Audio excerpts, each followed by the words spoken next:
Sa video na to, ikakwento ko sa inyo ang ilan sa mga deserve ko to moments ko.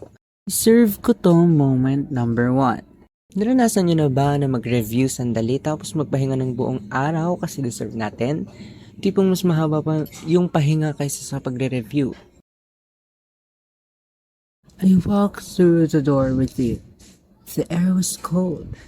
Something about it felt like home somehow, and I left my scarf there at your sister's house, and you've still got it in your drawer even now.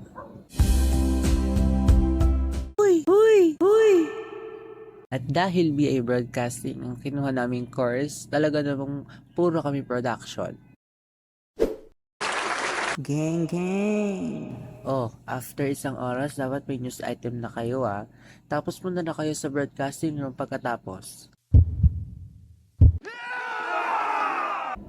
Deserve ko to moment number 2. Noong grade 10 ako, medyo mababa ang score ko sa isang subject pero naisipan pa rin namin na mag-SB kahit na ganon. Uy, anong score mo? Score pa ba yan? Minsan talaga matututo ka na lang mag-move on ng mabilis sa mga bagay-bagay. Psst, bata. Bata ka pa. Deserve ko to moment number 3. Naranasan ko na rin i-treat ang sarili ko kahit na wala naman akong ginawa. Deserve ko to.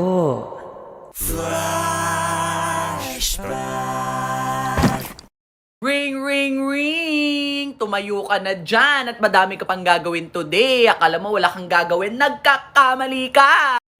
Deserve ko to moment number 4. Nung first year college ako, nagpuya talaga ako kaka-review kaya naman at talagang tuwang-tuwa ako noon nung mataas in score ko kasi deserve ko naman talaga. Buti naman, halos biglang zombie ako kakapuyat para mag-review dito. Naranasan nyo na rin bang mag-check out pagbigay sa inyo ng allowance? Guilty ako rito. Celebrate small wins! Tapos, pag naubos na ang pera mo, feeling mo inaapi ka na ng mundo.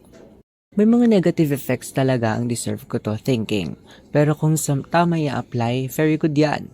At kung may iba pa kayong deserve ko to moments, ilapag nyo lang yan sa baba at babasahin natin yan.